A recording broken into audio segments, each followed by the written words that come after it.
देश को अशांत करने के लिए सीमा पार से निरंतर प्रयास होते रहे। कभी राजनीतिक दलों ने सीधे प्रहार करके वैमनस्यता के बीज बोए गए, तो कभी अधिकारों की दुहाई पर अशांति फैलाई गई। छद्म भेषधारियों की एक बड़ी फौज राष्ट्र के सीने में खंजर भोंपने का काम कर रही है।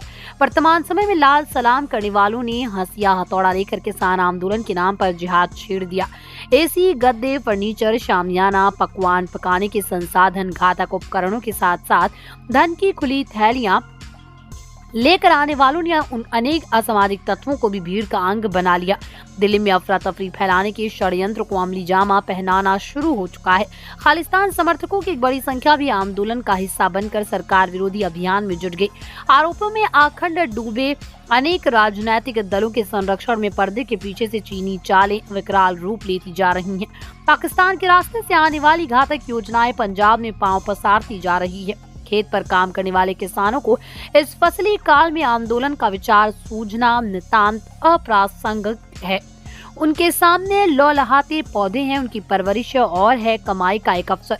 ऐसे में वास्तविक किसान तो खेतों की मेड़ पर पसीना बहा रहा है, जबकि दिल्ली बॉर्डर पर सरकार के विरुद्ध मोर्चा खोलने वाले किसानों के नाम का सहारा लेकर चुनावी काल में छुपे एजेंडे पर काम करने में जुटे हैं। स्वादिष्ट भोजन, मनोरंजन के संसाधन, आराम की सुविधाओं का उपभोग करने वाली भीड़ सरकार पर दबाव बनाकर विदेशी लक्ष्य साधने में लगी है। दूसरी ओर बेलगाम हो चुका बंगाल अब पूरी तरह से मनमानी पर उतर आया। घुसपैठियों की दम पर हुंकार भरने वाली सरकार की तानाशाही चरम सीमा पर पहुंचती जा रही है।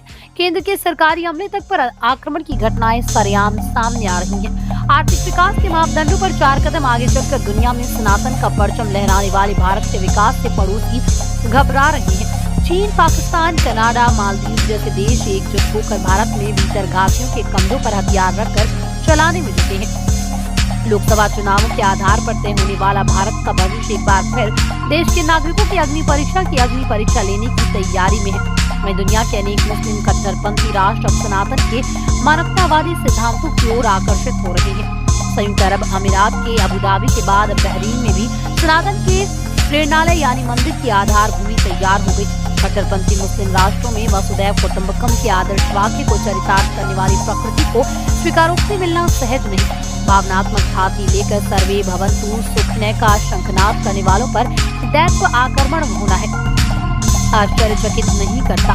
स्वार्थ, लालच और अहंकार का भंडार जमा करने की नियत वालों को एकत्रित करके उन्हें सुखद भविष्य के मृग मारीचिका के पीछे दौड़ाया जा रहा है। पैसों पर जमीर बेचने वालों की भीड़ चारों ओर बढ़ती जा रही है। घर के भेदियों को ही परिवार का एहसान फरामोश बनाया जा रहा है। देश में उत्तराखंड की, हल्द्वानी, बंगाल की, संदेश खाली, दिल्ली बॉर्डर जैसी घटनाएं तो सामने आ चुकी हैं, परंतु उनकी षड्यंत्र का क्रियान्वयन होना बाकी है। लोकसभा के चुनावों की घोषणा के ठीक पहले जगह जगह अशांति का वातावरण निर्मित करके मतदाताओं के मस्तिष्क को असत्य से प्रभावित करने की मंशा साफ जाहिर हो रही है। विश्व मंच पर भारत के बढ़ते प्रभाव से बौखलाए देशों ने भारत विरोधियों पर विदेशी पैसों की बरसात करना शुरू कर दी, ताकि धन पिपासु को आकर्षित किया जा सके। चुनावी काल में अशांति का दावानल विकराल किया जा रहा है, ताकि क्षुधा शांति के लिए विदेशों से सामने कटोरा लेकर